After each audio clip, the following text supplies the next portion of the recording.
¿sí? Quien les habla, pues, el doctor Carlos Chávez, cardiólogo infantil. Estaremos conversando sobre la incidencia, qué tan frecuente es la presentación de los niños con alguna enfermedad congénita del corazón. Ustedes pueden encontrar que, pues sí, hay un número importante, ¿sí? De personas o de niños que van a nacer con alguna cardiopatía. Miren, casi 9.500, ¿sí? Con una mediana de 9.500 personas por millón, ¿sí? Y sin considerar la válvula aórtica bicúspide, ¿sí? Por favor, presten bastante atención a esta diapositiva que fue motivo inclusive de reclamo por parte de algunos colegas, ustedes en el segmento pasado, ¿no? Cuando hablamos de incidencia, de presentación de las cardiopatías, miren ustedes a la cabeza, en algunos cuadros la comunicación interventricular, pero si juntamos la válvula aórtica bicúspide, miren ustedes, les lleva pues casi casi más de 4 veces la frecuencia de presentación de cardiopatía. Entonces tomen en cuenta que la cardiopatía más frecuente es la válvula aórtica bicúspide, por favor, ¿sí? Seguido de la comunicación interventricular, y luego viene el ductus arterioso, la comunicación interauricular, ¿no? Tetralogía de Fallot, la coartación de aorta y todo un conjunto de enfermedades, ¿no? Siendo las más frecuentes las cardiopatías acianóticas que las cianóticas, ¿no? Entonces, recuerden este gráfico, por favor, pero miren, es un número importante y cuántos estudios vienen a sumar este promedio de presentación de cardiopatías congénitas, ¿no? Entonces, hasta la siguiente, ¿no? Nuevamente en la parte de las cardiopatías ya complejas, ¿no? Como la tetralogía de Fallot, de TGB, el corazón isquémico plásico, la atresia tricuspidia, Epstein, tienen una presentación importante en todas las unidades de neonatología en el mundo. O sea, ustedes también van a tener la oportunidad de, si se dedicaran a la parte pediátrica o ginecológica, de poder atender en algún momento a algún paciente con cardiopatías. Sigamos entonces y nos acercamos a la aproximación de las cardiopatías en el Perú, ¿sí?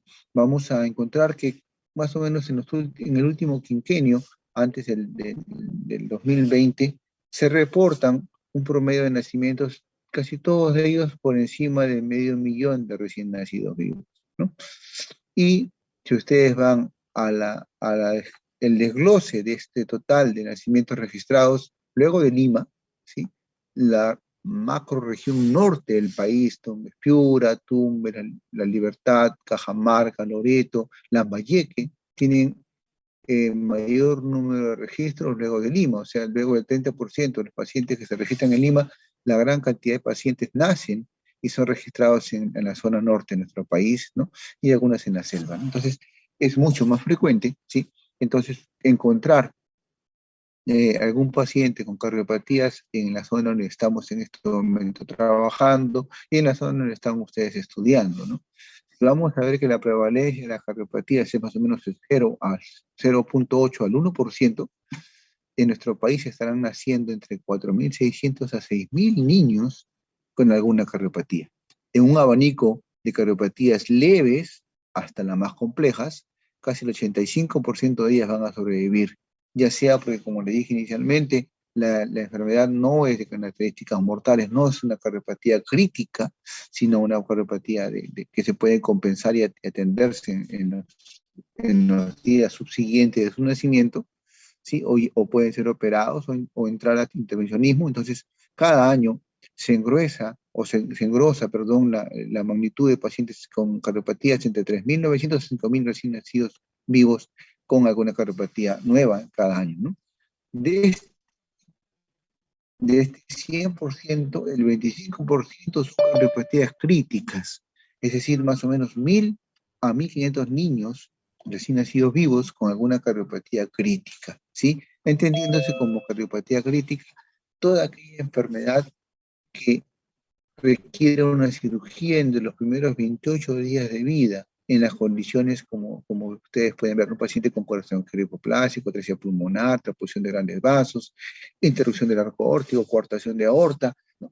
Condiciones en la cual esta bomba cardíaca no tiene la capacidad de mantener el gasto cardíaco en nuestros niños y están condenados a morir si no se intervienen o no son operados a tiempo, ¿no? En estos primeros 28 días. Entonces, cuando vamos a buscar cuál es la etiología, qué es lo que está pasando, por qué existe esta alteración, que es bastante frecuente, como hemos visto, eh, se encuentra que la mayoría de veces no tiene una explicación etiológica puntual y se clasifican como cardiopatía o como etiología idiopática, ¿no? Entendiéndose que este corazón, su desarrollo embriológico es muy temprano, ¿no? En las primeras 6 semanas, ¿no? Del embarazo, cualquier infección materno, fetal o alguna alteración genética o expresión de teratogénicos u otros defectos genéticos congénitos pueden hacer que el corazoncito en esas primeras semanas del embarazo no se forme de forma adecuada, ¿no? Y eh, termine con una malformación que luego se va a detectar al momento de los estudios, inclusive intraútero. Miren ustedes cuántos son los síndromes y los genes, ¿sí? Alterados que se encuentran al momento de hacer los estudios etiológicos puntuales genéticos que vienen asociados a defectos cardíacos, ¿no? Eh, el síndrome de Charge, ¿no? Con el gen CHD17, que tiene una asociación casi el 75% de defectos jonotruncales, por ejemplo, ¿no? Y así ustedes van a poder tener el síndrome de Kabuki, que tiene un 90% de pacientes con coartación de aorta. El síndrome de Kabuki es un niño que nace con una aminia, o con una parálisis facial que prácticamente lo cataloga como si fuesen aquellas máscaras chinas, máscaras japonesas que se colocaban las bailarinas de aquella época, ¿no? Que eran máscaras sin expresión, ¿no? Entonces se llamaban así, síndrome de Kabuki, que tiene una alteración genética puntual y que tiene asociación también, no solamente cardíaca, sino también de neurodesarrollo, ¿no? Por ejemplo, ¿no? Otros genes puntuales, ¿no? Como el gen ADAM17, que tiene alteraciones en el segmento del tronco cono, ¿no? Y el NOS1, que también tiene alteraciones con los efectos del cojinete endocárdico, por ejemplo, ¿no? Hay, hay muchos estudios que nos reportan que alguna alteración genética puede determinar determinar que el corazón no se forme en forma adecuada, ¿no? Entonces, ¿cuándo hacer el estudio? ¿Cuándo comenzarlo? Mire, se puede comenzar el estudio y el diagnóstico y la sospecha de la cardiopatía el estudio fetal, ¿no? Desde que el ser humano se encuentra en el útero materno, en los primeros estudios, en las primeras semanas, algunos dicen hasta 11 semanas para adelante, pero la morfología ideal lo realizan los ginecólogos inicialmente entre las 18 y 22 semanas de vida. Y luego, conjuntamente con los cardiólogos pediatras, podemos afinar un poco el diagnóstico de las cardiopatías antes del nacimiento e iniciar una transferencia o una referencia intraútero para una unidad donde pueda ser recibido y atendido en forma adecuada a nuestros pacientes, ¿no? Pero recuerden ustedes que el diagnóstico morfológico ecográfico o la famosa ecografía morfológica también incluye la evaluación y los protocolos del estudio de corazón fetal, ¿no? ¿Cuándo buscar esta cardiopatía en un feto? ¿No? Hay dos grandes grupos, ¿no? El estudio cuando tenemos un antecedente materno de alguna enfermedad metabólica, ¿no? Como la diabetes mellitus, el hipertiroidismo, alguna enfermedad de tipo LES, infecciones específicamente en el primer trimestre del embarazo, o tratamiento anticonvulsivante o exposiciones a algún tipo de teratogénico, del agente teratógeno nos puede causar, nos debe hacer sospechar de, de una probable alteración del corazón, ¿no? O tener algún antecedente familiar, algún hermano previo con cardiopatías, uno de los padres con cardiopatías, o que los ginecólogos cuenten un examen anormal, ¿no? U otras malformaciones de repente, ¿no? Muchas veces el ginecólogo puede sospechar de un niño con síndrome de Down, por ejemplo, a través de los marcadores ecográficos y debe sospechar también, de todas maneras, que este niño con Down puede venir acompañado de una cardiopatía congénita, ¿no? Y ahí está obligado a sospecharlo y a buscarlo, o a referirlos a los cardiólogos para que nosotros podamos hacer el diagnóstico. Lo más frecuente es encontrar taquicardia o bradicardia fetal, ¿no? Que luego nos derivan a nuestra unidad para poder hacer el estudio, ¿no? Una vez que el niño nace, pasa esa etapa fetal, podemos encontrarnos en un recién nacido con estas condiciones, ¿no? Un niño que nace y en el examen clínico lo podemos encontrar con un ruido especial al momento de ajustar el corazón, que llamamos soplo cardíaco, ¿no? Podemos encontrar a un niño que tenga sintomatología de insuficiencia cardíaca, que vamos a ver ahora qué signos y síntomas tiene estos niños al momento del examen neonatal, ¿no? Podemos tener un niño que tenga, también al auscultarle, una arritmia o escuchar los ruidos cardíacos arrítmicos, ¿no? Podemos tener que puede llevar esta arritmia detrás o de fondo alguna cardiopatía, o sea, soplo cardíaco, signos de ICC, arritmias cardíacas, un niño cianótico, ¿no? O un niño que tenga soplo cardíaco, cianosis, arritmia cardíaca, ICC, o sea, podemos tenerlo todo junto en un solo niño. Puede ser un niño que tenga soplo, cianosis, signo de ICC y que su corazón late de forma irregular, podemos tenerlo al momento de nacimiento. Pero lo más, o podemos ser, como dijimos, todo junto, pero lo más importante es que hay un grupo de niños que nacen sin síntomas, nacen completamente compensados, ¿sí? Y son niños con cardiopatías congénitas complejas, ¿no? Y es allí donde entra nuestro reto de poder diagnosticarlos o hacer una sospecha diagnóstica de ellos, ¿no? Entonces, miren ustedes este gráfico, siempre lo presento en todas las exposiciones que hago hace algunos años, para que podamos explicar cómo en 20 años de estudio aproximadamente, ¿sí? ¿En qué momento se diagnostican las enfermedades congénitas críticas, ¿no? Aquellas, como dijimos, aquellas enfermedades que tienen la característica de ser urgentes de tratamiento, si no están condenados los niños a una alta mortalidad. Si ustedes ven este primer gráfico de barras, la primera parte en gris significa el diagnóstico neonatal, ¿sí? Esta primera parte, la más pequeñita, es el diagnóstico prenatal, o sea, cuando el diagnóstico lo hicieron los ginecólogos o los cardiólogos pediatras que estudian a los pacientes en la parte fetal. La segunda gráfica que ustedes están viendo en rojo representa que el diagnóstico que se hizo cuando el paciente nació y en la unidad de neonatología se sospechó la cardiopatía, se encontró algún signo o síntoma y fue diagnosticado de una cardiopatía crítica. La parte blanca de estos gráficos representa aquellos niños que fueron dados de alta y que luego regresaron porque se descompensaron y fueron diagnosticados post-alta con una cardiopatía crítica. Y la parte más oscura de estas gráficas representa aquellos niños que fueron diagnosticados ya en sus autopsias, cuando ya habían fallecido, ¿no? Entonces, el diagnóstico prenatal, el diagnóstico, en este caso, por ejemplo, este gráfico, un diagnóstico prenatal en 98, seguido con un grupo importante de pacientes que fueron diagnosticados al momento del nacimiento y antes del alta, un grupo de pacientes que fueron diagnosticados después del alta y un grupo que fueron diagnosticados en las autopsias, ¿no? Entonces, miren cuán importante o cuán grande es la proporción de pacientes que se van a su casa o que fallecen, salen de alta de las unidades de neonatología del mundo, ¿no? Sin diagnósticos, ¿no? Y este mismo gráfico lo trasladamos a la patología específica, nos encontramos que hay patologías como la coartación de aorta, el arco aórtico interrumpido, la estenosis aórtica, que se nos van a ir de alta sin ser diagnosticados, ¿sí? Mientras que otras patologías como la patología de Fallot, la atresia tricúpida con septum íntero, la atresia pulmonar con septum íntero, la atresia pulmonar con septum con CIB, pueden ser diagnosticados en gran oportunidad, ¿sí? En la parte fetal o en la parte del nacimiento, en la parte neonatal temprana. Pero igual, hay un grupo importante, mire, que siempre se les va a escapar a nuestros neonatólogos, a nuestros ginecólogos, por qué no decirlo, ¿no? Y van a terminar siendo dados de alta.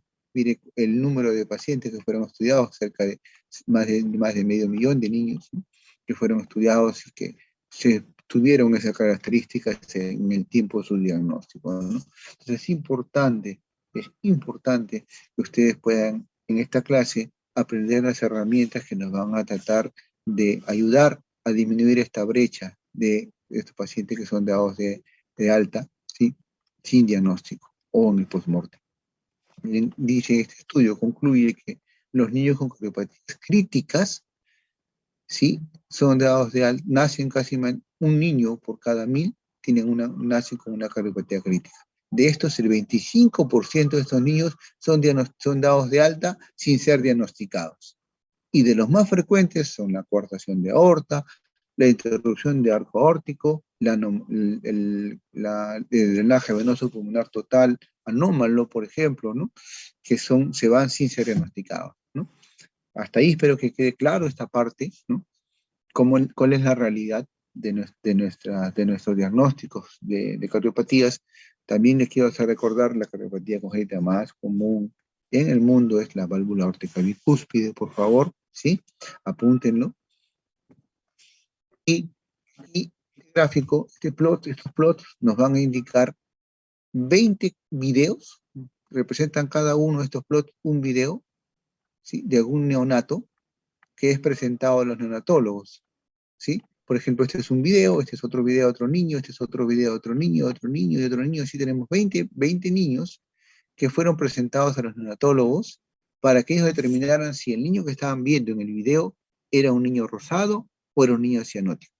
Y si era rosado, cuánto aproximadamente podía él sospechar que saturaba ese niño, y si era cianótico, más o menos cuánto también saturaba ese niño, ¿sí?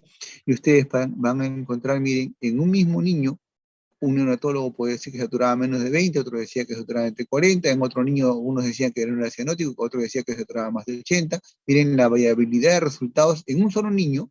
Sí, algunos prácticamente todos se ponían de acuerdo que era un niño que saturaba por debajo de 60, pero algunos no, miren, un grupo de ellos saturaba por encima de 90 y para otros saturaba por encima de 40, ¿no? Entonces, este estudio nos logró exponer que nuestros clínicos frecuentemente se encuentran en desacuerdo para determinar qué niño es rosado y qué niño no lo es. Y cuando se ponen de acuerdo, la saturación de oxígeno en ellos tiene una amplia variedad. Entonces, eso nos ayuda a decir, especialmente en nuestro país y en nuestra zona, donde nuestra raza tiene un color un poco más moreno, ¿no? De manera que podemos a veces pensar que el niño tiene esta coloración un poco oscura debido a su raza y de repente es un niño cianótico, ¿no? Que nos ha pasado muchas veces. O al revés, muchas veces nos han referido a la consulta de cardiología pacientes con sospecha de cianosis y son niños bastante morenitos, ¿no? Hasta los labios los tienen bien marcaditos, morenos, pero saturan muy bien, ¿no? Pero hay esa variabilidad. Clínicamente no nos ayuda mucho, entonces la ectoscopía, ¿no? En nuestros niños para poder determinar si es un niño cianótico o no es un niño cianótico. ¿Sí? Muy bien. Entonces, y esto es una herramienta muy importante, ahora cada vez más asequible, luego de la pandemia prácticamente entró a los hogares de todo el mundo, entró para quedarse el oxímetro de pulso, ¿no? En este caso ustedes ven las imágenes de un oxímetro de pulso neonatal, ¿no? Pero tenemos prácticamente todos en casa, hemos tenido en algún momento la oportunidad de saturar a algún familiar nuestro, a nosotros mismos, ¿no? Tiene la función de determinar la saturación de oxígeno mediante la captación de los cocientes de luz infrarroja, ¿no? O de luz roja, ¿no? Con la sangre desaturada o saturada, ¿no? Y este oxímetro de pulso coloca en la mano derecha, que es la zona preductal, en la zona antes del ductus arterioso, la mano derecha, ¿no? Y en alguno de los pies. Y uno satura estas ambas zonas, la mano derecha y de los pies, y uno va a poder colocar en cuál es la saturación de oxígeno en este paciente, como ustedes pueden ver, especialmente por encima de las 24 horas de vida, o en algunos casos antes del alta de su paciente, de su paciente recién nacido. Específicamente en un ambiente cálido, tranquilo, respirando aire al 21%, o sea, aire ambiental. Se dice que en los brazos de la madre es mucho mejor hacerlo, el tamizaje cardiológico neonatal, para poder diagnosticar si ese niño que estamos evaluando ¿Es un niño cianótico o no lo es? Si ustedes a saturar a este niño en la mano derecha, cualquiera de los pies, y ven que satura, observan que su resultado es menos de 90, ¿sí? 89, 88 por debajo en la mano derecha y en el pie, este niño es un cianótico potencial. Y califícanlo como tamizaje positivo cardiológico. Y automáticamente piden un ecocardiograma, una evaluación por el cardiólogo pediatra y buscar por qué es hipoxémico, ¿no? Al contrario, si este niño satura 95 para arriba, o sea, por encima de 95, y la diferencia entre la saturación de la mano derecha y del pie es menos de 3 puntos, ¿sí? Este niño no es un niño cianótico, es un niño acianótico, por lo tanto tiene un tamizaje negativo, ¿sí? Y hay que seguir los cuidados normales de recién nacido, ¿no? Si en caso encontramos una saturación entre 90 y 94, o una diferencia entre pie y mano entre más del 4%, si entre la mano derecha y el pie, lo reevaluaremos en una hora. Si seguir la duda, lo volvemos a repetir en una hora, ¿sí? De encontrarse dudas en 3 exámenes, ¿sí? Este paciente es considerado como tamizaje positivo. Si en la segunda hora, en el segundo tamizaje, sale positivo, obviamente lo consideramos como tamizaje positivo, ¿sí? Pero quiero que recuerden bien este procedimiento. Como ustedes pueden ver, es un procedimiento bastante fácil de hacer y que todo recién nacido en el mundo debería recibir en el lugar donde sea atendido, ¿sí? En una posta médica, en una atención, inclusive en casa, como vamos a ver después, las parteras pueden colocarle a su niño su oxímetro de pulso y hacerle el tamizaje cardiológico, ¿no? Y poder diagnosticar si este niño es cianótico, ¿no? Con esa oximetría de pulso, ¿sí? Ustedes pueden encontrar, miren, estos objetivos primarios. Podemos encontrar en ese niño, en ese momento asintomático, con dudas si es cianótico o no, un corazón izquierdo hipoplásico, un niño con atresia pulmonar, un niño con drenaje venoso anómalo pulmonar total, transposición de grandes arterias, etalogía de Fallot, testopía, tronco arterioso. Hay otros objetivos secundarios como la cortación de aorta, estenosis aórtica, pero estos 7 grandes objetivos, ¿sí?, se diagnostican con la realización de oximetría de pulso, antes del alta o después de las 24 horas de vida. Miren lo importante que podemos tener, ¿no? Y cuando uno evalúa, dice, doctor, ¿y qué tan difícil, qué tan sensible, específico, cuánto de valor predictivo positivo, valor predictivo negativo o valor predictivo positivo tiene la oximetría de pulso, doctor? Demuéstranos, por favor. Miren, cuando se han hecho los estudios, ¿sí?, se encuentran, ¿sí?, que la especificidad de esta oximetría de pulso para enfermedades críticas está por encima del 99%. El valor predictivo negativo está por encima del 99%. ¿Sí? Cuando se hacen otros estudios, inclusive para la Asociación Americana de Pediatría, con más de 120.000 estudios, ¿sí?, o de niños estudiados, miren, encuentran una especificidad por encima del 99% y un valor predictivo negativo por encima del 98%, o sea, casi en algunas hasta 100% de especificidad. O sea, este examen es completamente útil para poder ayudarnos a diagnosticar niños cianóticos. Si luego de esta exposición ustedes se llevan como mensaje lo importante de saturar a sus recién nacidos donde ustedes los puedan atender, yo me voy a considerar completamente satisfecho de haber estado reunidas el día de hoy con ustedes. No se olviden tamizar a sus recién nacidos. El tamizaje cardiológico debe hacerse en cada niño, ¿sí? Porque sabemos lo importante de tenerlo. Si ese niño sale tamizaje negativo, es muy probable que ese niño no sea un niño cianótico, ¿no? Entonces, cuando vamos al MIS del momento del diagnóstico de las cardiopatías críticas, se puede encontrar que la detección prenatal, o sea, encontrarlo desde el útero a un niño crítico, las posibilidades son básicamente entre un poco más del 60%, ¿no? Casi el 60% de pacientes pueden ser diagnosticados en esta etapa fetal. Otro grupo importante puede ser diagnosticado por alguna evidencia clínica, como digamos, de repente una arritmia cardíaca, un soplo, cardiomegalia, cosas más, ¿sí?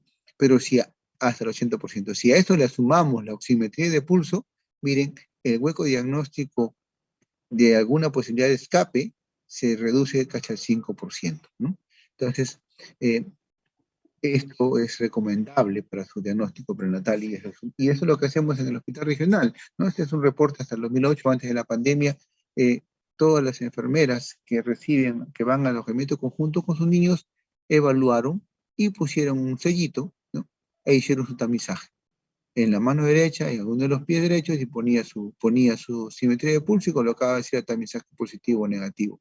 De estos, en este tiempo, en más o menos 9 meses de enfermedad, perdón, 9 meses de evaluación de recién nacidos, evaluamos 1026 niños, de los cuales 5 fueron positivos. ¿Sí? ¿Y qué tenían estos niños? Obviamente entraron a la ecografía, los evaluamos, ¿no? Y entraron a un registro de Excel y encontramos que tenían estos diagnósticos: conexión venosa anómala pulmonar total, sí saturaban por encima, por debajo del 90% ambos, ¿no? Eh, un paciente con transposición de grandes arterias, que es una de las cardiopatías diagnósticas más frecuentes en el recién nacido, saturaban menos del 90%, ¿no? Tamizaje positivo, ¿no? Teníamos un paciente con corazón izquierdo hipoplásico, saturaba, mire, una diferencia entre pre y postductal bastante alta, ¿no? Eh, el niño con atresia pulmonar, mire, saturaba 60-70%, con los dos tamizajes, ¿no? Una conexión anómala pulmonar total, también mire la saturación de menor del 90%, ¿no? Y la diferencia entre ambos era más de 4 puntos, ¿no? Entonces, hasta allí, nuestra evaluación de pacientes sin síntomas, ¿no? Que podemos ayudarlos y diagnosticarlos al momento de la atención inmediata, ¿no? Luego vienen los pacientes que tienen síntomas, ¿no? Niños con soplos cardíacos, ¿no? Entendiendo el soplo cardíaco como una turbulencia o el ruido que da la sangre cuando pasa por el corazón, que tiene mucho que ver con la velocidad del flujo de la sangre, con la viscosidad sanguínea, con el radio de la estructura el radio el diámetro de la estructura cardíaca que puede estar mal formada, una comunicación interventricular. Mientras más chiquita, más ruido va a hacer, ¿no? Y algunas cardiopatías, algunas comunicaciones interventriculares grandes no dan soplo, ¿no? Pero sí dan IGC, ¿no? Pero entender que no todo soplo cardíaco implica necesariamente la patología cardíaca. Existe un grupo importante de pacientes que tienen soplos de bajo grado, que no se irradian, que se pueden modificar con las maniobras, que aparecen y desaparecen a veces, ¿no? Algunos colegas escuchan el soplo y luego cuando los evalúo no los escucho y viceversa, ¿no? En niños asintomáticos que tienen un electrocardiograma normal, una placa normal, cuando le hacemos la evaluación son corazones normales y son calificados como soplos cardíacos inocentes, funcionales o transitorios, ¿no? Y miren, ¿de dónde pueden venir estos soplos inocentes? De diferentes zonas, ¿no? Es un soplo venoso de la unión diagular con la subclavia, con la vena cava, el soplo del ventrículo derecho que se sale justamente al tronco de la arteria pulmonar. El más frecuente en neonatología es la estenosis periférica fisiológica del neonato, que aparece justo cuando la arteria pulmonar se divide en dos ramas. En esa división aumenta la velocidad del flujo y el diámetro de las arterias y suena el corazoncito, ¿no? Cuando lo evaluamos es un soplo sistólico en el borde externo superior derecho que va a desaparecer en el transcurso del primer año de vida conforme vaya creciendo, ¿no? Las estructuras arteriales pulmonares, ¿no? El soplo de Still, que es el soplo de la unión del ventrículo derecho con la aorta, ¿no? Soplos carotídeos, son soplos completamente benignos, ¿no? Vamos a ver ahora aquellos niños que tienen una insuficiencia cardíaca, entendiéndose, ¿no? Y hay una guía en el hospital regional que se realizó también en forma multidisciplinaria, ¿no? Con los cardiólogos y los pediatras de la institución, donde se encuentra pues, que la insuficiencia cardíaca es un síndrome clínico complejo, en el cual el corazón y el sistema neuromoral, ¿no? Vascular, no se alcanzaba para mantener un gasto cardíaco adecuado, necesario para cumplir las demandas metabólicas de nuestro organismo. Este gasto cardíaco hace que la sangre que llega al corazón, en vez de poder ser bombeada de forma adecuada, se quede estasiada, se queda en éxtasis y van a acompañarse de anormalidades moleculares, aumento de las presiones de llenado, tanto en las venas pulmonares como en las venas sistémicas, y va a generar una muerte prematura del corazón, llevando muchas veces a la muerte, ¿no? Entonces, En pediatría, a diferencia de los adultos que usan la escala de NAIJA para la evaluación de ICC, nosotros utilizamos la escala de Ross modificada, en la cual el niño con ICC puede estar sin síntomas, ¿no? Un niño con una cardiopatía pequeña, ¿no? Una CIB de repente pequeña, no da síntomas, y lo clasificamos como clase 1, ¿no? Aquel niño que tiene algún síntoma de disnea a la actividad física, diaforesis leve, alguna dificultad respiratoria a la actividad física, ese tipo 2 cuando ya comienza a aparecer una falta de crecimiento, ¿no? O aumento de la disnea en la actividad física o en la alimentación en lactantes, ya se habla de clase funcional 3, y cuando los síntomas están en reposo, y con respiración, y muchas veces con apoyo ventilatorio, ya el paciente entra en la categoría de clase funcional 4, ¿no? Entonces, esto es importante recordar, preguntas muchas veces de residentado, preguntas de NAN, cuál es la escala que se utiliza para la evaluación de nuestros niños de ICC, ¿no? Acá tenemos los signos y síntomas característicos de ICC en niños. Como ustedes pueden ver, lo más común es los problemas respiratorios, la taquimia, dificultad para la alimentación, rechazo a la alimentación, sudoración, palidez, en niños más grandes fatiga, intolerancia al esfuerzo, algunos se desmayan. Muchas de las consultas que llegan con nosotros son básicamente por síncopes, por dolores abdominales, por intolerancia al ejercicio. Menos frecuentemente se halla cianosis, palpitaciones, síncope, pacientes con edema, ¿no? Y en niños mayores lo que más nos preguntan son por palpitaciones, dolores precordiales, ¿no? Edemas ortostáticos, pero son menos comúnmente hallados, ¿no? Esta es una escala clínica de falla cardíaca que aplicamos en las emergencias, en las cuales ustedes pueden preguntarle a la mamá si al niño lo evalúan con sudoración frecuentemente solo de cabeza o de todo el cuerpo durante el reposo o el ejercicio. Si no notan que respira rápido, la mamá te puede decir rara vez, varias veces, o te dice que sí, y le van dando una puntuación, y luego ustedes hacen un examen físico para evaluar la respiración, si es normal, con retracciones o disnea, cuentan las respiraciones, si tiene mayor de lo estipulado para su edad, le van dando un puntaje, lo mismo que las frecuencias cardíacas, ¿no? Y la evaluación del reborde hepático también es uno de los criterios para poder darle una puntuación a este paciente con ICC. De manera que ustedes pueden tener una emergencia, un niño que tenga una ICC entre 10 y 12 puntos, es decir, doctor, este paciente tiene un CIB con una escala de falla cardíaca de 12 puntos. Iniciamos el tratamiento, le damos tratamiento diurético, manejamos con inotrópicos, y luego el niño comienza a disminuir su frecuencia cardíaca, disminuir su respiración, mejora sus signos de sudoración y puede pasar a un ICC leve con tratamiento. Entonces, si estos valores ustedes lo pueden registrar frecuentemente en las emergencias pediátricas o en sus consultas, ¿sí? Van a poder ayudarnos a poder ver si el tratamiento que aplicamos es el óptimo antes de la corrección definitiva de alguna cardiopatía, ¿sí? También recuerden esta escala de Ross modificada de la escala clínica de falla miocárdica pediátrica, ¿no? Cuando vamos a buscar cuáles son las causas de ICC, miren ustedes, existen causas cardíacas donde aparecen todo un conjunto de cardiopatías congénitas con sobrecarga de volumen, sobrecarga de presión, cardiopatías complejas como ventrículo único, LTGB, las fístulas coronarias, la salida de la arteria coronaria desde la arteria pulmonar, que llaman al CAPAS, ¿no? Cuando vemos con corazones normales, que pueden ser miocardiopatías, secundarias a isquemia, a tirotoxicosis, secundarias a enfermedades neuromusculares, enfermedades de Kawasaki, que es una enfermedad autoinmune, por ejemplo, post alguna cirugía cardíaca, ¿no? Puede ser por insuficiencia renal, por hipertensión, por sepsis, por anemia. Miren, todas las causas que pueden originar que el corazón y el sistema neuromoral cardiovascular falle, ¿no? Entonces ya hemos visto soplo cardíaco, pacientes con ICC, pacientes con arritmias cardíacas, ¿no? Entender, y es muchas veces motivo de talleres, ¿sí? El estudio del electrocardiograma normal en un recién nacido, ¿no? Entendamos que la frecuencia cardíaca, el corazoncito derecho es el que predominantemente funcionó en la etapa fetal, ¿no? Es el que mantuvo prácticamente todo el gasto cardíaco, por lo tanto, el corazón derecho es un poquito más gordo que el izquierdo en el nacimiento, por lo tanto, el eje del corazón, del eje del EKG, se va a la derecha, con onda CR alta en B1, con ondas S profundas en B6, y todos los intervalos, PR, intervalo QRS, intervalo, son más cortos en los recién nacidos. Y lo que sí se ve es que al nacimiento aparecen unas ondas T positivas los primeros días y luego se negativiza. Se pasa a ser una onda negativa en B1 hasta B3 después de la primera semana y se mantiene hasta la adolescencia.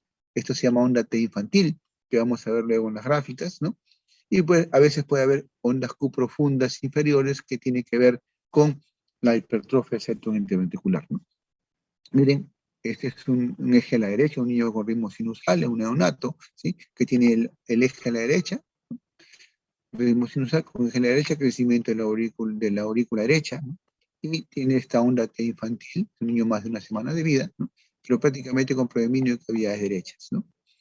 ¿No? Entonces, este es un encaje normal en un neonato, ¿no? Para todos estos niños existen rangos de frecuencia cardíaca por edades, ¿sí? De eje eléctrico, de intervalos PR, de amplitud media para ver si hay hipertrofias o no, ¿sí?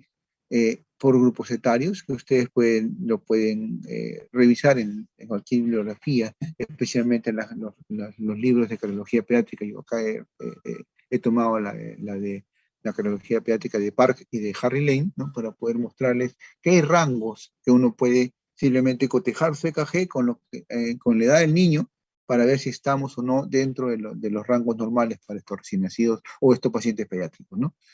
Si salimos de los rangos, es muy probable que buscar alguna cardiopatía en estos niños, ¿no? Nos vamos luego a la siguiente, al otro círculo de ese gráfico interior, donde vamos a ver si los niños son cianóticos o no. Hemos visto que lo importante del tamizaje cardiológico, y como ustedes pueden ver, cada uno de estos grupos tiende a terminar en una EKG. Miren, el soplo cardíaco lo describen, cuándo es patológico o no, y lo que recomiendan los diferentes flujogramas es que un niño con soplo cardíaco, un niño con ICC, debería pedirse una placa de tórax y un electrocardiograma. En pacientes con arritmias cardíacas, igual pedir un electrocardiograma. En pacientes con cianosis, nos piden una placa de tórax y un electrocardiograma. Mira, hasta el momento, en los diversos servicios de cardiología pediátrica o los diversos servicios de pediatría, todos los estudios de estos 4 grandes grupos, los fluxogramas terminan en la solicitud de una placa de tórax en un electrocardiograma. Hasta el momento no ha aparecido, como ustedes pueden ver, la evaluación del corazón con ecografía. Entonces, todos deberíamos estar entrenados para poder pedir una placa de rayos X, que es un electrocardiograma, para sospechar si ese niño está o no en cardiopatía, ¿no?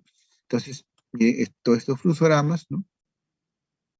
Y ahí viene la importancia de los exámenes diagnósticos, una placa de tórax, ¿no? Donde ustedes pueden evaluar los contornos del corazón, la vena cava, la aurícula derecha, el ventrículo derecho, el ventrículo izquierdo, la aurícula izquierda, el arco del tronco pulmonar, el arco órtico, se pueden observar, ¿no? Y también es importante el índice característico, o sea, qué tan grande es este corazón con respecto del todo el tórax, ¿no? En adultos, como ustedes pueden ver, cuando se hace la medición de las zonas, de la zona más externa del lado derecho hacia una línea imaginaria que separe el corazón en dos, ¿no? Está sumado a otra línea inferior, ¿sí? También más externa en la parte izquierda, hacia la zona media de este corazón, dividido entre el total del diámetro transverso del corazón, si estos valores, ¿sí? De suma de A más B entre C, ¿no? Es mayor de 0,5, en adultos se considera cardiomegalia, pero en niños no. En niños se considera normal un índice cardiotorácico hasta 0,6, ¿sí? O sea, si ustedes ven un recién nacido, le toman una placa y le miden los diámetros que hemos conservado y sale un 0,58, lo que para un adulto sería cardiomegalia, pero un neonato no, ¿sí? A partir de 0,6 para arriba, tendremos un niño con una silueta cardíaca de tamaño aumentado, ¿sí? Hasta los 2 años, este valor es normal hasta 0,55, ¿sí?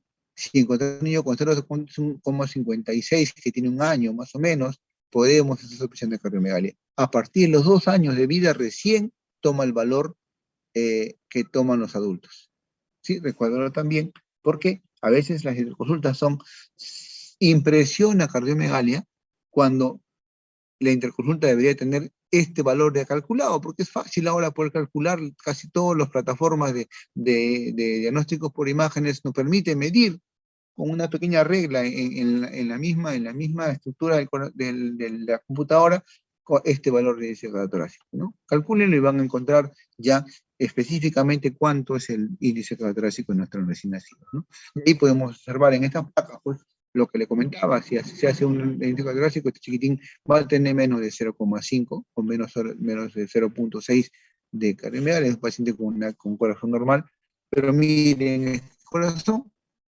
¿no? Tiene obviamente un corazón grande con hiperflujo pulmonar, ¿no? En un paciente con un drenaje venoso no monopulmonar total. En este corazoncito prácticamente tiene una aurícula derecha crecida, la punta del corazón hacia arriba por crecimiento del ventrículo derecho, prácticamente no hay flujo pulmonar, prácticamente los pulmones están negros, isquémicos, ¿no? Es un paciente con el famoso, con la imagen de zapato sueco, ¿no? En un paciente cianótico, ¿no? Con cardiopatía, con tetralogía de Fallot, ¿no? Diferente este niño, miren que parece mucho a las placas de la membrana hialina, es un corazoncito pequeñito que no tiene la capacidad de recibir la sangre que viene de los pulmones y la sangre se queda extasiada en los pulmones, dando esta imagen de vidrio esmerilado, ¿no? En un corazón hiperhipoplásico, por ejemplo, ¿no? Entonces, vamos un poco a hablar de la fisiopatología de las cardiopatías, en este caso cianóticas y acianóticas, para poder entender eh, por qué tenemos la clínica de nuestros pacientes, ¿no? Normalmente, ¿sí?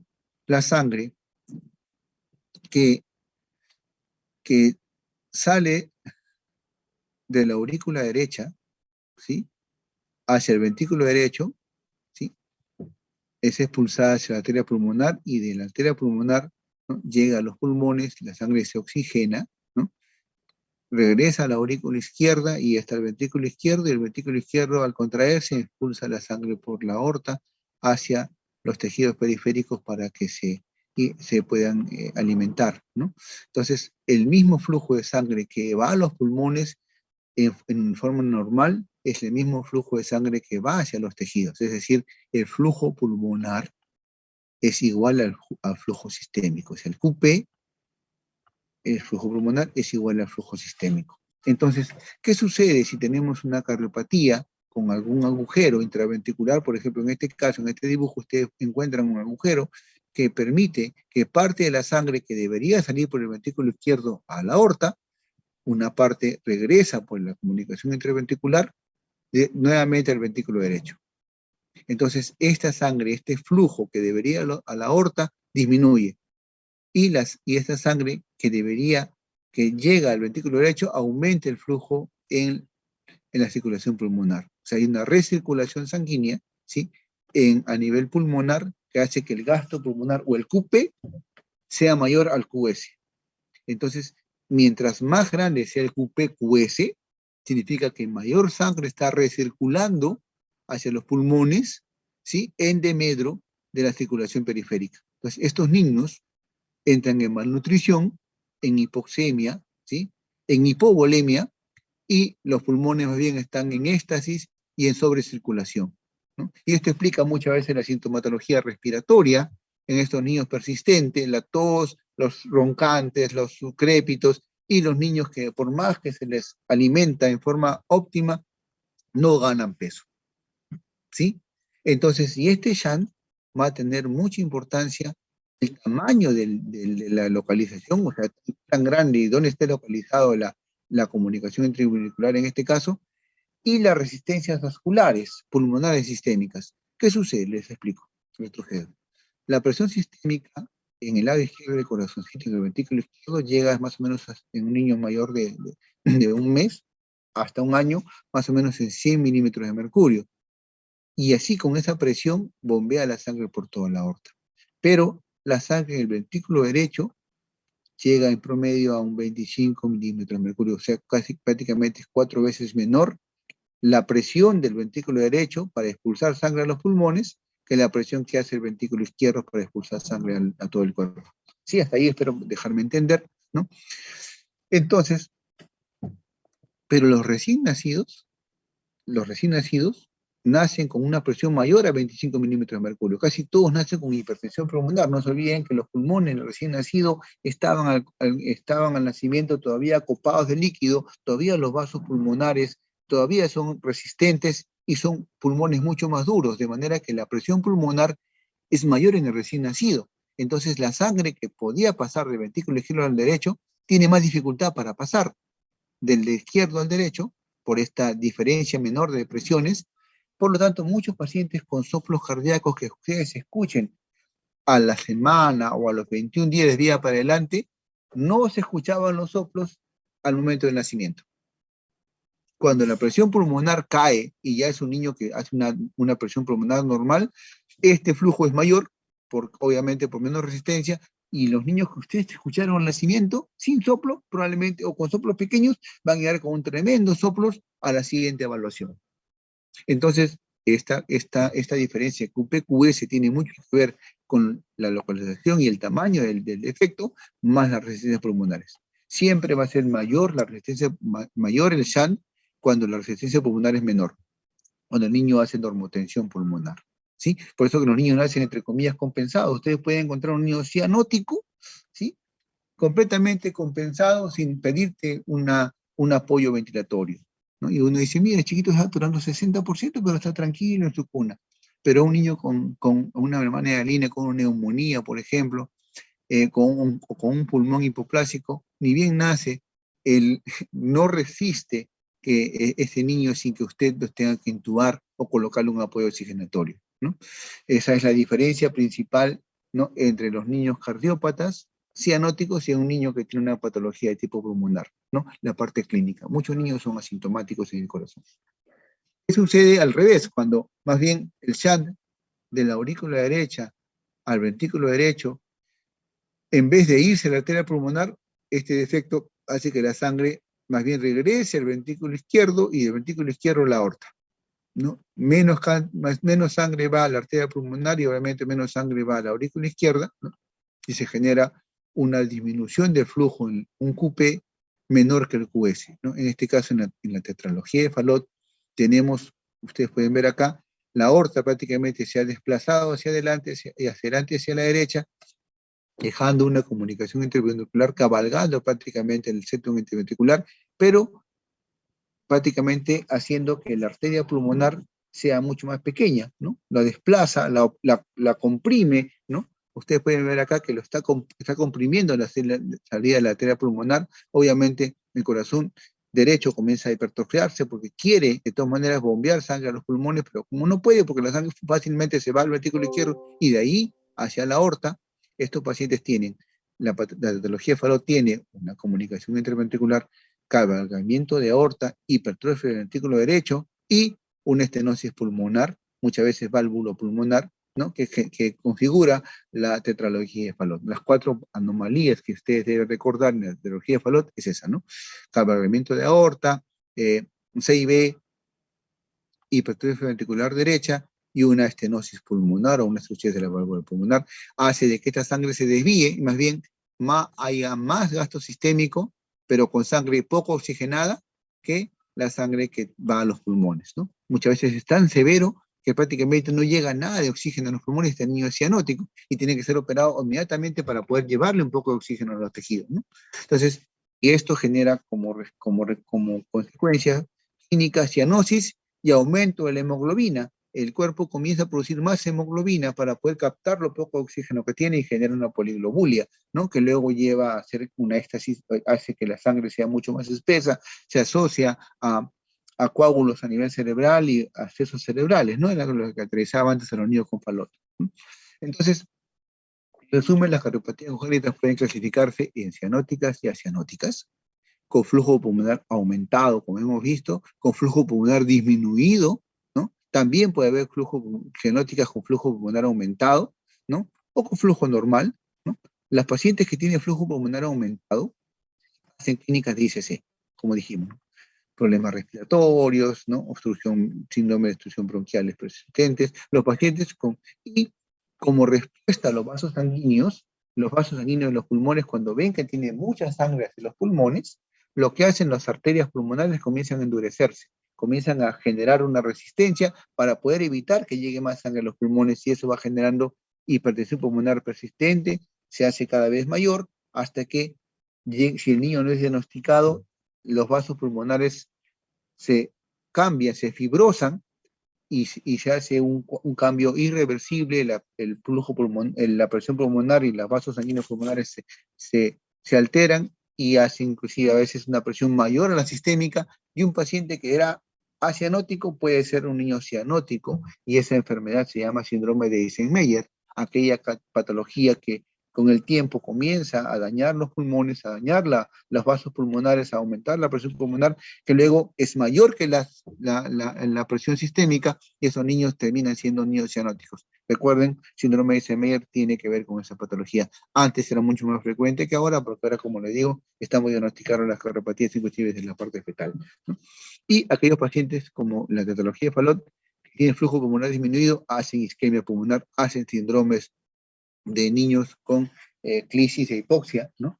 Que son también verdaderas emergencias, ¿no? Entonces, eh, cuando uno hace, también hay cardiopatías hinchando, ¿no? Estenosis de las venas pulmonares, estenosis aórtica, cortación de aorta, son niños que no tienen shunt, van a ser niños acianóticos, igual que la anomalía de Epstein, estenosis pulmonar, ¿no? Algunas miocardiopatías dilatadas no tienen cortocircuito, por lo tanto no deben ser cianóticas, pero sí tienen lesiones que dan ICC, ¿no?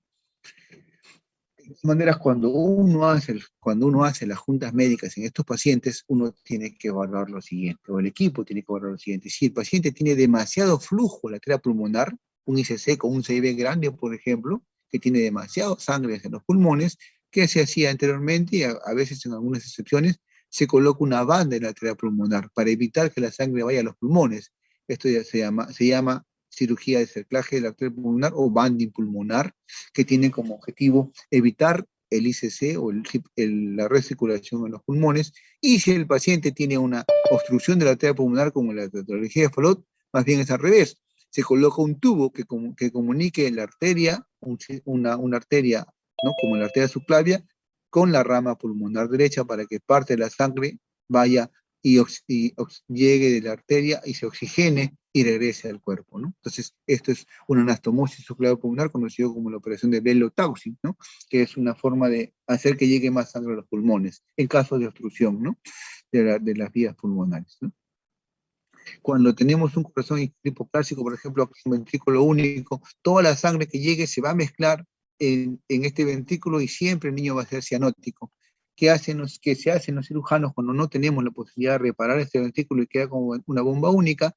Inicialmente cortan la vena cava superior, que llegaba aquí a la aurícula derecha, y la conectan directamente a la arteria pulmonar derecha, de manera que toda la sangre del cuerpo, de la parte superior, va directamente a los pulmones. Se oxigena y vuelve a la aurícula izquierda, de manera que el niño es menos cianótico, ¿sí?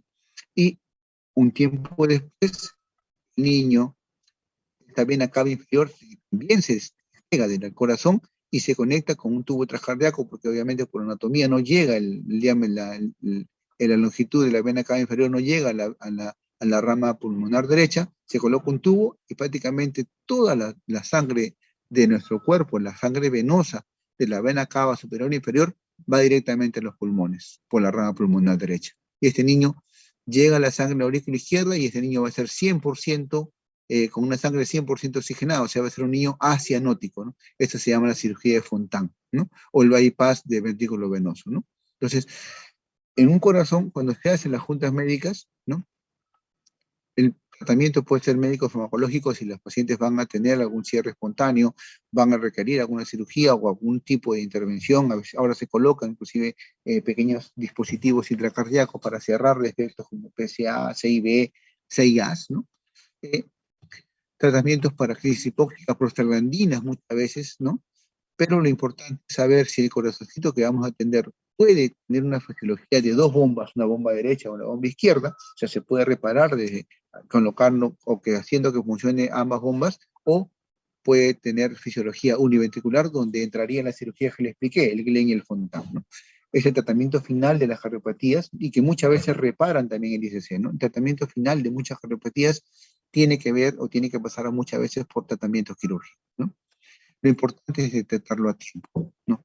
Como digo, si tomamos en cuenta lo que hemos conversado con ustedes el día de hoy y lo aplicamos, estoy seguro que ustedes van a ayudarnos al diagnóstico precoz y el tratamiento precoz de los niños con hepatitis, ¿no?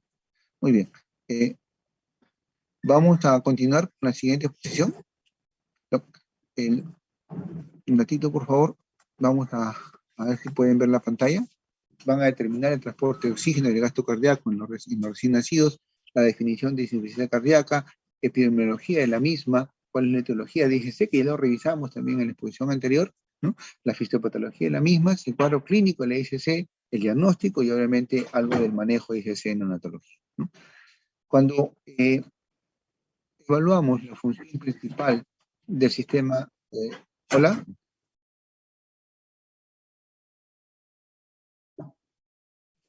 Ah, ¿no se puede ver? A ver, un ratito, déjame retroceder. A ver, vamos a ver. Muy bien.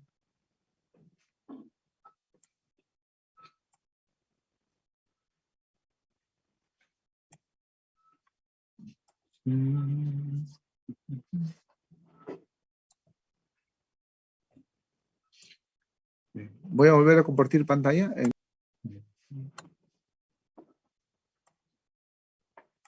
¿Pueden ver la pantalla ahora? Sí, doctor. Muy bien, entonces vamos a compartir entonces. Bueno, ya vieron esta diapositiva, vieron también la segunda diapositiva. ¿Dónde está? La segunda diapositiva, que son los objetivos de esta exposición. Y aquí nos quedamos, básicamente haciendo un análisis de la unidad del sistema respiratorio, vascular, ¿no? Y cardíaco para la función básica principal del sistema cardiopulmonar, que es el intercambio gaseoso, ¿no? O de sustancias entre la sangre y las células, ¿no? Como el transporte de oxígeno tiene como función obtener oxígeno, eliminar CO2, llevarlo hacia este contenido arterial de oxígeno por la sangre, llegar al corazón, que determina algunas funciones de frecuencia cardíaca, de llenado, ¿no? Y de perfusión tisular para poder garantizar que todos los tejidos de nuestro cuerpo, todos y cada uno de los tejidos de nuestro cuerpo, tengan este intercambio gaseoso y nutricional en nuestro cuerpo, ¿no?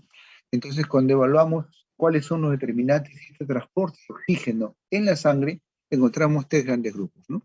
Encontramos el contenido arterial de oxígeno, cuánto de oxígeno lleva cada mililitro de sangre arterial, y vamos a encontrar el contenido arterial de oxígeno. Tiene unas fórmulas, ¿no? Que básicamente se calcula por la cantidad de hemoglobina, la saturación de oxígeno por un factor. Hay una pequeña cantidad de oxígeno que circula sola, no unida a hemoglobina, pero su valor es bastante pequeño. Pero en general se calcula que existe por cada 10 mililitros o un decilitro de sangre, más o menos 16 a 20 mililitros de oxígeno en la arteria, ¿sí? Y este contenido venoso de oxígeno, ¿no? Es un poco menor en las venas, pues obviamente el ofrecimiento de la sangre en las arterias es de 16 a 20 mililitros de oxígeno por decilitro de sangre, y la cantidad de oxígeno venoso, ¿sí? La cantidad de oxígeno en las venas es de 2 a 16, ¿no? Entonces, de manera que la diferencia arterio-venosa de oxígeno básicamente está entre 2 a 5 mililitros por decilitro, o sea, por cada 10 mililitros de sangre existe una diferencia de 2 a 5 mililitros entre las arterias y las venas, ¿no? Ese es el contenido arterial de oxígeno. Si nosotros luego vemos el gasto cardíaco, tiene que ver con la cantidad de sangre que recibe, tanto por las venas pulmonares como las venas sistémicas, la cantidad de fuerza y con la frecuencia del corazoncito y con la resistencia que puedan tener los vasos periféricos. Esto determina el gasto cardíaco, ¿no? Y finalmente, la presión de perfusión tisular, que garantiza cuál es la homogeneidad del flujo sanguíneo en todos los tejidos, que se caracteriza por la presión arterial media. O sea, estas tres determinantes de oxígeno van a garantizar una entrega de oxígeno adecuada en cada uno de los tejidos, ¿no? Vamos a ver un ejemplo, un neonato que pese 3 kilos, por ejemplo, cuyo Gasto cardíaco es un litro por metro cuadrado, ¿no?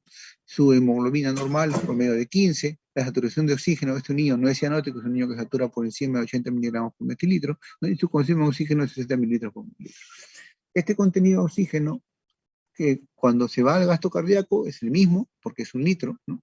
Y se aporta en cada minuto, ¿sí? 180 mililitros de oxígeno por minuto, y cuando regresa esta sangre por las venas cavas, regresa 135 mililitros de oxígeno por minuto. O sea, por la arteria aorta sale 180 y regresa por las venas cavas 135.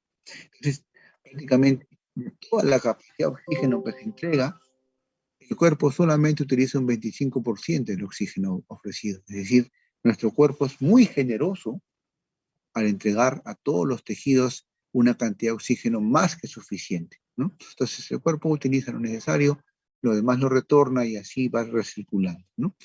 Y esto, en una circulación suficiente, va a garantizar oxígeno disponible, energía suficiente tanto para reposo como para reclutar más energía ante actividades físicas importantes, ¿no? Nuestro niño, nosotros mismos tenemos a veces que hacer esfuerzos físicos máximos que esta cantidad de oxígeno ofrecida garantiza que podamos tener éxito en nuestras actividades físicas extenuantes, ¿no? Entonces aquí nuevamente gráfico de cuánto oxígeno tiene la sangre, cuánto oxígeno tienen las venas y cómo se consume aproximadamente cuántos mililitros de oxígeno, ¿sí? En los capilares y en las células, en la zona tisular, ¿no?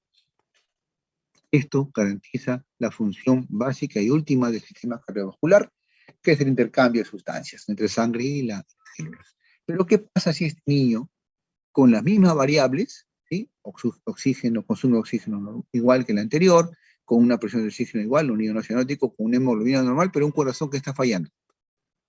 El gasto cardíaco disminuye a la mitad, obviamente el aporte de oxígeno disminuye a la mitad, y lo que retorna prácticamente es menos de lo que retornó en proporción. Vean ustedes, en forma normal retornó un 75%, en este caso el organismo al encontrar alguna patología, ya sea cardíaca en este caso, comienza a captar más oxígeno, ¿sí? Retorna solamente la mitad, ¿sí? Entonces, cuando tenemos una condición de bajo gasto cardíaco, el organismo va a activar un conjunto de mecanismos que vamos a ser moleculares, de presión, receptores, para poder captar en ese momento de emergencia la mayor cantidad de oxígeno en los tejidos.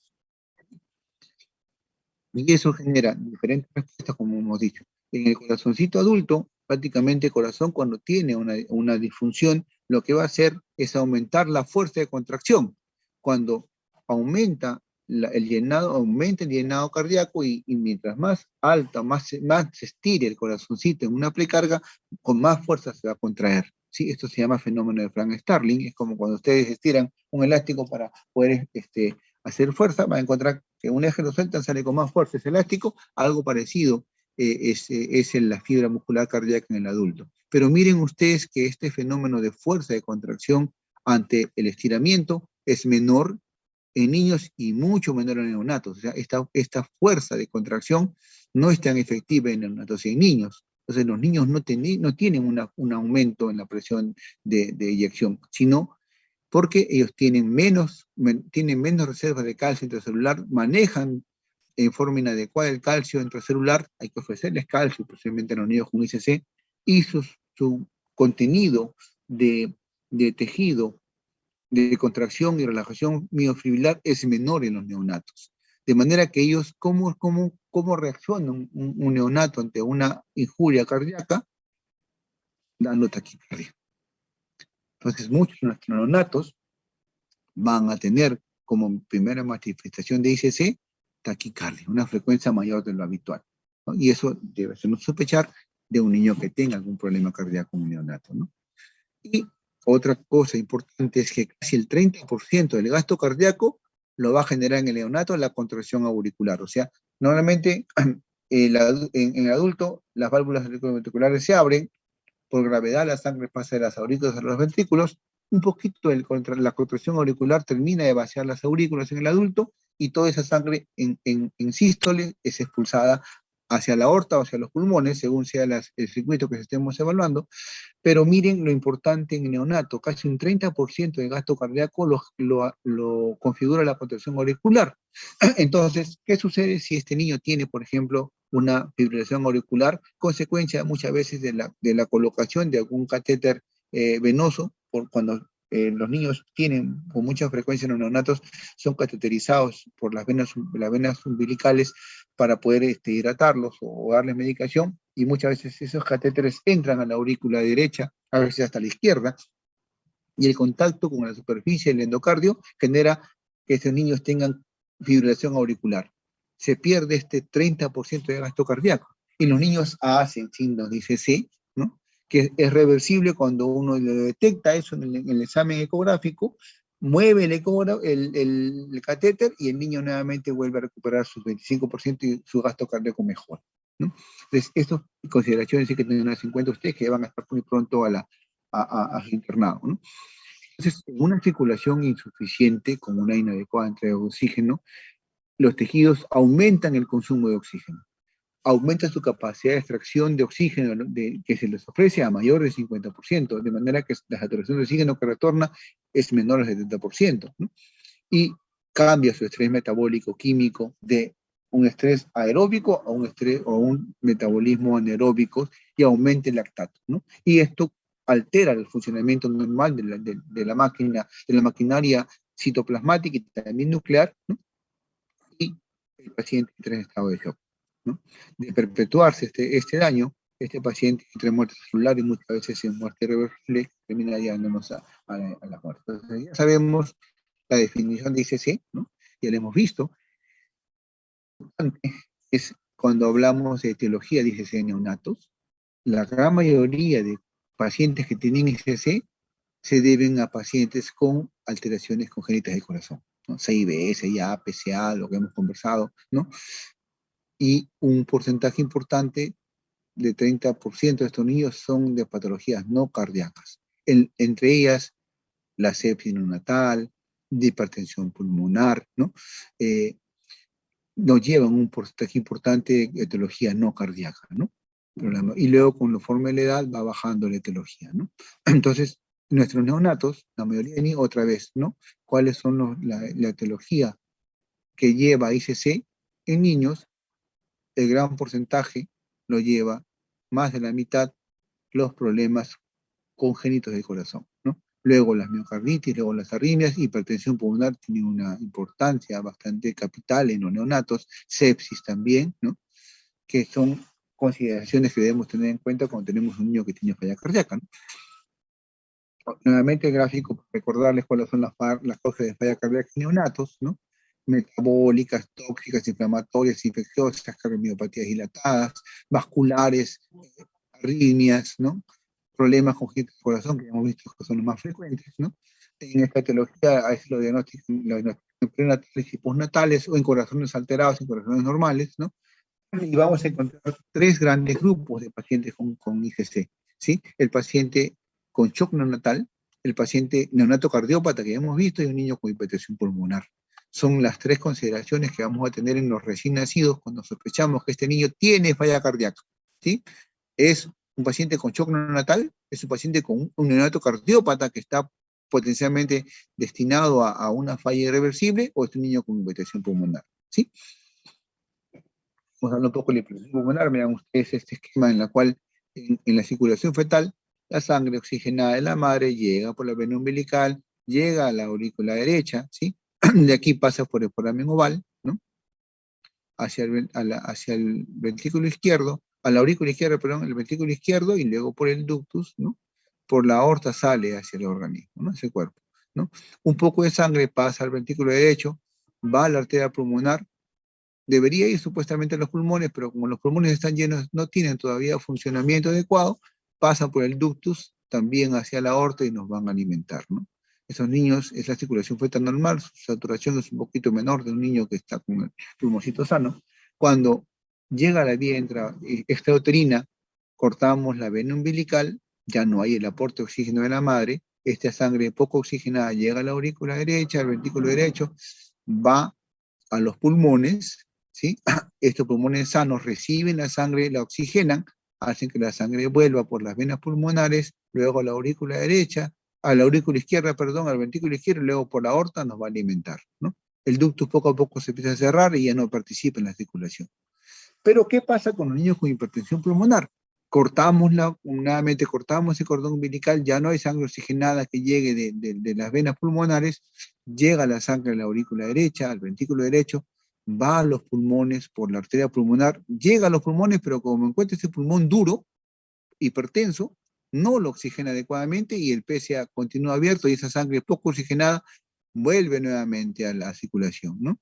Y igual esa sangre poco oxigenada, un poco de sangre llega a los pulmoncitos, ¿no?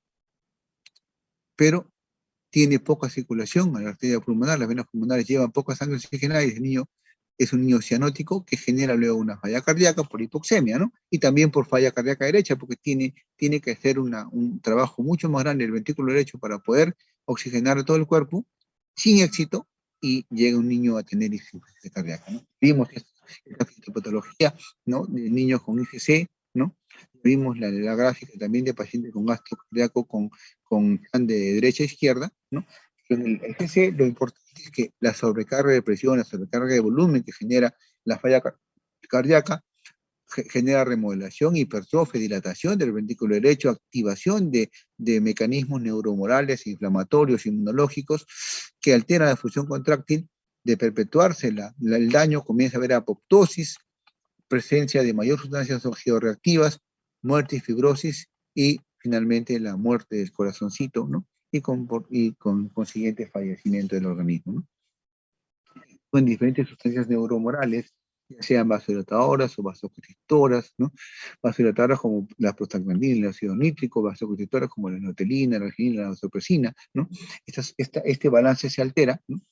Aparecen sustancias quimioreceptoras, barroreceptoras, inclusive en segundos de comenzar la falla cardíaca, para compensar estos mecanismos termodinámicos, ¿no? Tienen ustedes, por ejemplo, en esta gráfica, un paciente con sepsis, o sea, una falla cardíaca debido a sepsis, como la circulación lingual, ¿no? Es bastante prolija en la zona sublingual, y cómo esa circulación disminuye en pacientes con sepsis. Cómo la circulación lingual es menor en un paciente séptico que en un paciente sano, ¿no? Y eso básicamente es mayor en vasos pequeños, no tanto en vasos grandes, ¿no? De manera que cuando se evalúa los pacientes con sepsis, ¿sí? En vasos pequeños tienen menor circulación cuando tienen sepsis. Está asociado a no supervivencia. La alteración, la redistribución sanguínea de estos pacientes están asociados a una alta mortalidad, ¿no? Niños, como dijimos anteriormente, tienen esta clínica que ya hemos visto en la exposición anterior. Muchas veces es inespecífico, en neonatos es inespecífico, hay que sospechar ante cualquier mala evolución de nuestros niños que estén en insuficiencia cardíaca. No todo niño con falla, con que no va bien, es sepsis, también puede ser una cardiopatía, ¿no?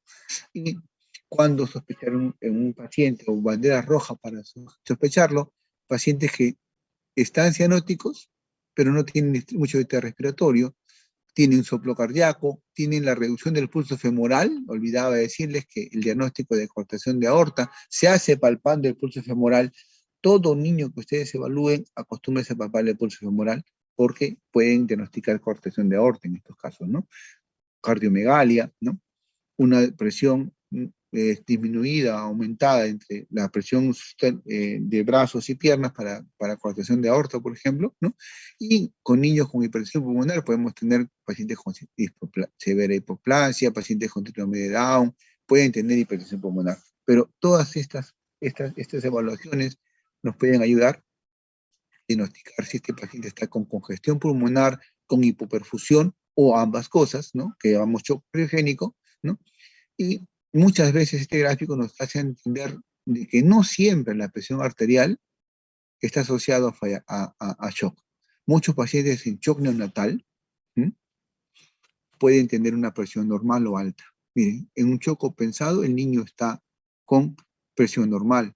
Entonces no debemos esperar a tener un shock descompensado o una circulación hiperdinámica con el corazón ya y el sistema neuromoral bastante avanzado para recién diagnosticar al niño con shock, ¿no? Podemos tener un shock compensado y un niño compensado. Entonces, hay otros signos que vamos a evaluar para poder diagnosticar un niño con shock neonatal, ¿no? ¿Cuándo buscar las cardiopatías? Ya lo hemos visto en la exposición anterior, en las 18-22 semanas de vida, ¿no? Ya hemos hablado del tamizaje neurológico, lo importante del tamizaje, y si a eso le sumamos el pulso femoral, ¿sí? Estamos aumentando, haciendo más chiquito inclusive nuestro hueco de escape diagnóstico de cardiopatías críticas, ¿no? Especialmente en la coartación de aorta, el arco aórtico interrumpido. Entonces, tamizaje neonatal y pulso femoral deberíamos aplicarlo en todos nuestros neonatos. Si ustedes, estimados alumnos y compañeros probablemente de trabajo en un futuro, aplicaran estas dos cosas en sus neonatos, estarían ayudando mucho al diagnóstico de una cardiopatía crítica en este caso, ¿no? Podemos pedir hemoglobina, AGA, glucosa, electrolitos, ureacatinina, cultivos, radiografía de placa, ya hemos visto, el electrocardiograma, ¿no? Ya hemos visto los gráficos de la importancia de la placa de tórax para diagnosticar acromegalia o diagnosticar una cardiopatía. Hemos visto también cómo están los ejes cardíacos, ¿no? Ya entra, en este caso, a tallar para el diagnóstico de pacientes con cardiopatías. En este caso, una cardiopatía dilatada, una cardiopatía hipertrófica. Podemos diagnosticar diferentes tipos de miocardiopatías, podemos diagnosticar hipertensión pulmonar, ¿sí? Por vía ecográfica, y eso es lo que hacemos todos los días, nosotros los que estamos en la unidad de neonatología, los que hacemos cardiología neonatal, diagnosticamos todos los días de hipertensión pulmonar, podemos encontrar disminución del volumen de eyección, ICC, ¿no? Gasto cardíaco, podemos calcular QS, ¿no? Con la ecografía al pie de la cama del paciente, ¿no? Y cuando tenemos un choque radiogénico, luego de haber evaluado toda la parte clínica, luego de evaluar los exámenes de diagnósticos clínicos, optimizar la oxigenación, muchas veces con oxigenación, a veces con ventilación mecánica, tratamiento de algunas cosas curables como, por ejemplo, retirar el catéter endovenoso, tratar las arritmias cardíacas, drenajes pleurales, pericardiocentesis, todo lo que pueda revertirse lo haremos. Si sigue el paciente con falla cardíaca, entraremos a la drogaterapia, la terapia de drogas, ¿no? Los inotrópicos, ¿no? En este caso, en los neonatos está indicado en un choque orogénico la dobutamina como tratamiento de elección, ¿no? Seguido por mirrinone en algunos países. Acá ya lo tenemos, mirrinone, pero es poco usado en nuestro país, ¿no? Podemos utilizar levosimendan cuando el paciente tiene un cuadro puramente cardíaco, ¿no? De segunda línea, la noradrenalina, que son los vasopresores, la adrenalina, y en caso de ser necesario, vasopresina o inmuno, cuando ya no tenemos otra alternativa para utilizarlo, ¿no?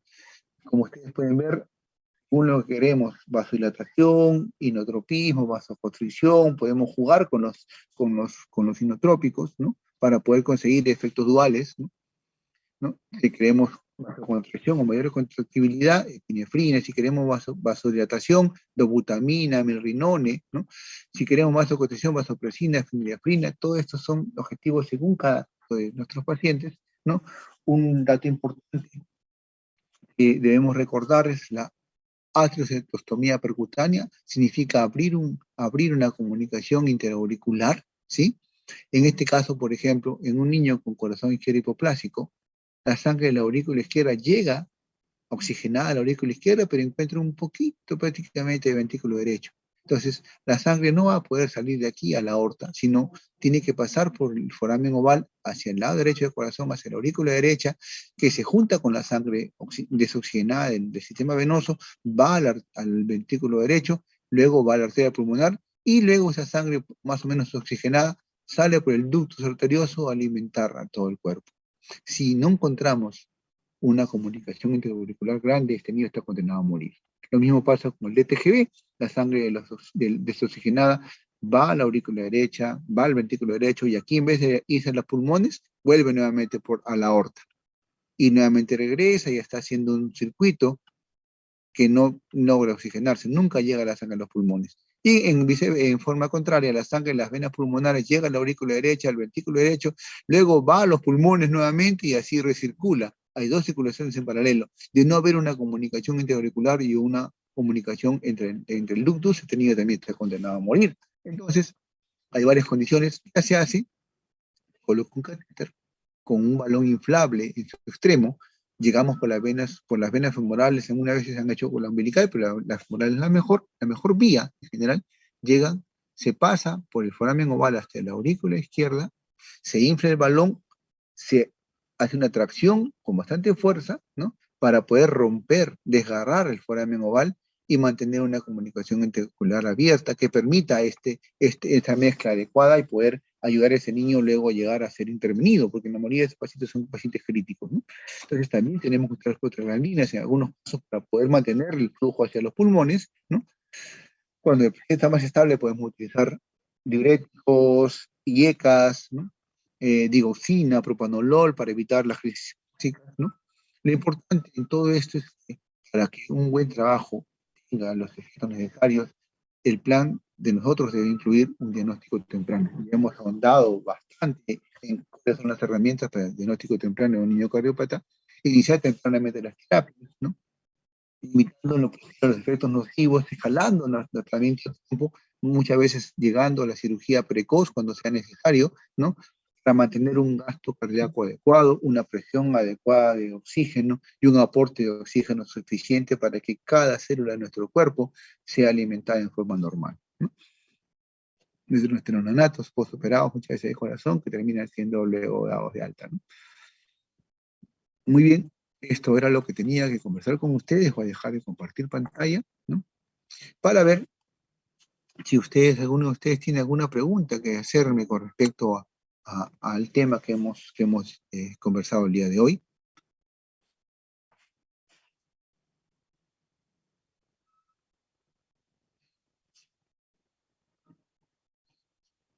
¿Me escuchan? Hola, ¿me escuchan? La doctora Leslie, ahora sí me puede devolver, por favor, mi anfitrionaje, por favor. Doctora Leslie, ¿se encuentra? Devuélveme, por favor, el anfitrionaje, porfa.